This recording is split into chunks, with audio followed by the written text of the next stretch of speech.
Web development ফুল কোর্সের এই পর্যায়ে আমরা HTML5 নিয়ে কথা বলবো। এখন HTML5 এত প্রচলন হয়ে গেছে, এত ইম্পর্টেন্ট হয়ে গেছে যে কথায় কথায় HTML5 চলে আসে। HTML এর কথা উঠলে HTML5 চলে আসে। তো HTML5 জিনিসটা কি, আমাদের HTML4 এ কি ছিল, HTML5 এ কি এসেছে, আমরা কিন্তু এই সব বিষয়ে জানতে পারি। তো আমরা যদি এইটা নিয়ে গুগলে সার্চ করি, আমরা যদি গুগলে সার্চ করি HTML4 vs HTML5, তাহলে কিন্তু আমরা অনেক কিছুই জানতে পারবো। সেক্ষেত্রে এখানে দেখতে পাচ্ছেন কিছু কম্প্যারিজন দিয়ে দিছে। আমরা যদি এই কম্প্যারিজনটা দেখি, আপনারা কিন্তু গুগল থেকে অনেক কিছুই করে নিতে পারি, গুগল ইউটিউব থেকে অনেক কিছু শিখে নিতে পারি। এখান থেকে কম্প্যারিজনটা যদি দেখি, এই লিঙ্কটা আমি ডিসক্রিপশনে দিয়ে দেবো, আপনারা এখান থেকে চেক করে নিতে পারবেন সম্পূর্ণটা। তো এখান থেকে দেখি, এখান থেকে কিন্তু দেখা যাচ্ছে কি সাপোর্ট করে না, হচ্ছে কি audio and video file support করে না, HTML5 audio video file support করে। আমরা এটার ব্যবহার অবশ্যই দেখব। দেন এখানে দেখা যাচ্ছে কুকিজ টেম্পোরারি স্টোর করা থাকে, কিন্তু HTML5 এ SQL এ কিন্তু কুকিজগুলা ইয়ে করে আর কি থাকে। তো আমরা এরপরে আরো কিছু দেখতে পাচ্ছি যে জাভাস্ক্রিপ্ট রান করতে পারে না, আর এটা হচ্ছে জাভাস্ক্রিপ্ট রান করতে পারে, ক্যানভাস ইউজ করতে পারে, HTML4 সেটা পারতো না। দেন বডি ট্যাগ, তারপরে আরো কিছু ট্যাগ আছে যেগুলো আমরা সিমান্টিক ট্যাগ হিসেবে ইউজ করি, মানে হচ্ছে অর্থবোধক কিছু ট্যাগ হিসেবে ইউজ করে থাকি। তো এই বিষয়গুলো নিয়ে দেখব। তারপরে এখানেও কিছু অপশন আছে, এগুলো আপনাদের লিংক দিয়ে দেবো। আমি ভিডিওটি বড় করতে চাচ্ছি না, এগুলো এক্সপ্লেইন করে, এগুলো পড়লে আপনারা বুঝতে পারবেন। তো এখানে যদি আমরা আরেকটা বিষয় দেখি যে একটা ওয়েবসাইটের কতগুলো সেকশন থাকতে পারে। এখানে একটা সেকশন আছে, বাম পাশে একটা সেকশন আছে দেখতে পাচ্ছেন, দেন এখানে একটা সেকশন আছে, আবার এখানে একটা অ্যাডস এর সেকশন আছে, উপরে দেখতে পাচ্ছেন পুরোটা একটা হেডার থেকে একটা সেকশন আছে। আমরা যদি আরো নিচে যাই, দেখতে পাচ্ছি এখানে একটা সেকশন আছে, নিচে একটা দেখেন পুরোটা মিলে একটা ফুটারের সেকশন দেখা যাচ্ছে।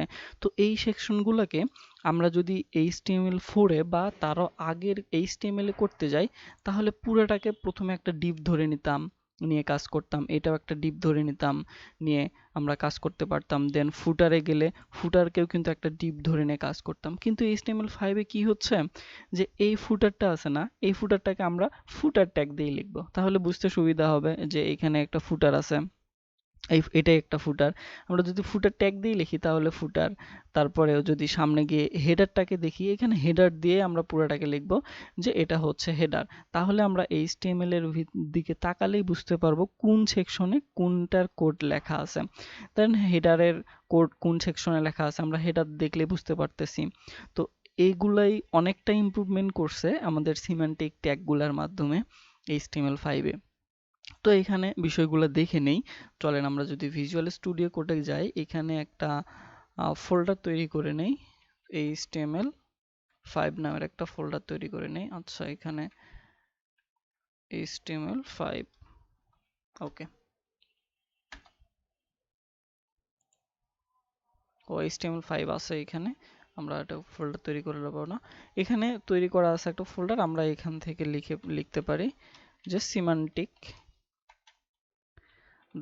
.html, এবং বয়লার কোড নেওয়ার জন্য আমরা এটা দিয়ে এন্টার দিলে কিন্তু বয়লার কোড চলে আসতেছে। আর একটা বিষয় হচ্ছে এখানে HTML5 এর ক্ষেত্রে কিন্তু আমাদের ডক টাইপ শুধু HTML লিখতে হয়, কিন্তু HTML4 বা আগের ভার্সনে অনেক কিছু লিখতে হয়। তো এগুলো কিন্তু অনেকটা ইমপ্রুভ করেছে।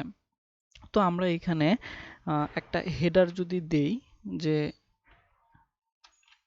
হেডার লিখলাম যে div হেডার, এবং হেডারের ভেতরে কয়েকটা ধরেন li থাকবে, 5টা li থাকবে, এরকম ভাবে যে এটা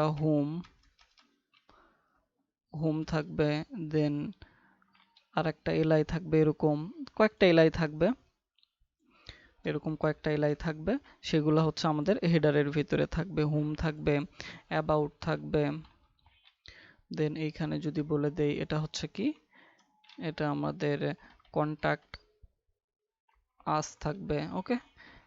দেন এটার পরে আমরা যদি একটা হেডারের মেইন কোন একটা অপশন লিখি, যে মেইন ডিভ লিখতেছি একটা সেকশন, এই ডিভের ভেতরে অনেকগুলা এইচ ট্যাগ থাকবে, h1 থাকবে, h1 দিলাম আমরা 5টা h1 দিলাম, বা একটা যদি ব্লগ লিখি, ব্লগ 4টা ব্লগ লিখি এবং ব্লগের যদি টাইটেল দিই আমরা,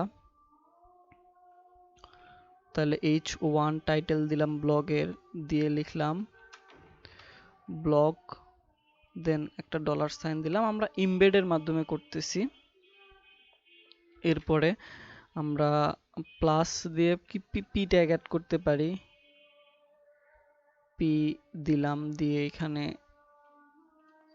পি ট্যাগ দিয়ে লরেম ইউজ করলাম 30 দিয়ে এন্টার দিলাম। দেখেন একটা ব্লগ হয়েছে মেইনের ভিতরে, দেন আর একটা ব্লগ, এখানেও ব্লগ তৈরি হয়েছে, 4টা ব্লগ তৈরি হয়েছে। আমরা যদি এটাকে এখন কি করি, আমরা এটাকে যদি এখন লাইভ সার্ভারে ওপেন করি, ওপেন উইথ লাইভ সার্ভারে ওপেন করি, তাহলে আমরা লাইভ সার্ভারে দেখতে পারবো। দেখেন এখানে সেকশন তৈরি হয়েছে, দেন একটা ব্লগ, দেন ব্লগ, এখানেও ব্লগ তৈরি হয়েছে। তো এরপরে আমরা কি করব, নিচে একটা ফুটার তৈরি করে নেব। দেন এখানে আমরা যদি ফুটার দিই, ফুটার বানানো হয়েছে, আচ্ছা যাই হোক, কপিরাইট 2019 দিলাম, দেন এখানে দিলাম আরেকটা কিছু দিলাম যে ফজলে একাডেমি। ওকে, ফজলে একাডেমি দিলাম, দিয়ে যদি আমরা এখন লাইভ সার্ভারটাতে দেখি, তাহলে এখানে দেখতে পাচ্ছেন এটা হচ্ছে ফুটার। তো আমরা এই বিষয়টাগুলোকে, এটাকে যদি আমরা বলি যে এটা হেটার, দেন এটা একটা সেকশন, দেন এটা আরেকটা সেকশন, ব্লক 2, ব্লক 3 একটা সেকশন, ব্লক 4 একটা সেকশন, এভাবে বলে দিলে কেমন হয়? এভাবে বলে দিলে কিন্তু আমাদের জন্য সুবিধা হয় যে কোনটা কিসের কোড। সরি। তো এখান থেকে এই যে পুরো অপশনটা আছে, এটা কিন্তু আমাদের হেডারের ভিতরে, সেক্ষেত্রে আমরা এটাকে আমরা হেডার দিয়ে দিলাম, হেডার ট্যাগ দিয়ে দিলাম। দেখেন এখানে হেডার হয়েছে, এটাও কিন্তু চেঞ্জ হয়ে গেছে, হেডার ট্যাগ হয়ে গেল। দেন আমরা এই যে পুরাটাকে একটা যে আর্টিকেলের ভিতরে আছে, আমরা এটাকে কিন্তু মেইন আকারেও দিতে পারি। এগুলো হচ্ছে যে HTML5 এর ট্যাগ। মেইন দিলাম, এইটুকু একটা মেইন হইলো। দেন এই যে ফুটার অপশনটা আছে না, এই ফুটার অপশনটাকে আমরা ডিভ না দিয়ে ফুটার দিতে পারি। ফুটার ফুটার দিলে কি হচ্ছে, দেখেন আমি যখন এটা লিখছি, পরবর্তীতে কিন্তু এটা অটোমেটিকলি রিনাম হয়ে গেছে।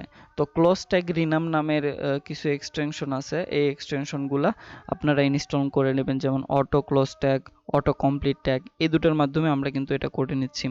ঠিক আছে, তো আপনারা এই এগুলা করে নেবেন আর কি, ইনস্টল করে নেবেন, তাহলে সুবিধা হবে কাজ করতে গেলে। দেন আরো যদি কিছু দেখায়, যে এখান থেকে দেখতে পাচ্ছি এই সাইড, দেন এই সাইডও আছে। আমরা একটা HTML5 লিখে যদি সার্চ করে ইমেজে যাই, দেখেন ইমেজে কিন্তু অনেক ধরনের ইমেজ পাওয়া যাবে।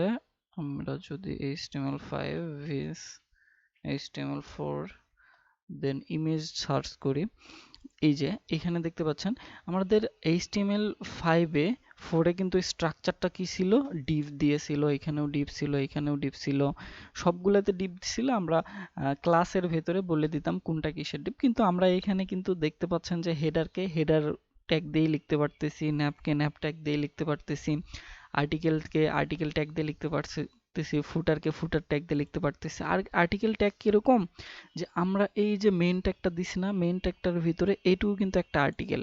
তো আমরা এটাকে চেঞ্জ করে আর্টিকেল লিখে দেই, আর্টিকেল লিখে দেই, এটাকেও চেঞ্জ করে আর্টিকেল লিখে দেই, এটাকেও চেঞ্জ করে আমরা কিন্তু আর্টিকেল লিখতে পারতেছি। ঠিক আছে, তাহলে আমাদের চিনতে সুবিধা হচ্ছে যে কোন সেকশনে কি আছে। আর্টিকেল লিখতে পারি, সরি আর্টিকেল, ওকে আর্টিকেল লিখতে পারি। দেন এখানে এটা একটা মেইন সেকশন আছে, মেইন সেকশনের ভিতরে আরো অনেকগুলো সেকশন আছে। ধরেন এইরকম আরো দুইটা সেকশন তৈরি করে নিলাম, এখান থেকে একটা মেইন সেকশন আছে, মেইনের ভিতরে আর একটা সেকশন তৈরি হলো। সেক্ষেত্রে আমরা যদি এটাকে একটা সেকশন আকারে চেঞ্জ করতে পারি, সেকশন, দিয়ে এখানে সেকশনের ভিতরে আরো দিলাম। তো এইটাকে আমরা আবার কি করতে পারি, এই যে div না লিখে এইখানে কিন্তু সেকশন লিখতে পারি, যে এটা আরেকটা সেকশন। তাহলে HTML এর ভিতরেই বুঝতে পারতেছি এটা একটা সেকশন, এটা একটা মেইন সেকশন, মেইন দিয়ে লিখছি, এটা হচ্ছে ফুটার সেকশন, এটা হেডার সেকশন। তো এই বিষয়গুলা ইজি করেছে আমাদের HTML5, আর এগুলাই নিয়ে HTML5 এ আলোচনা হয়।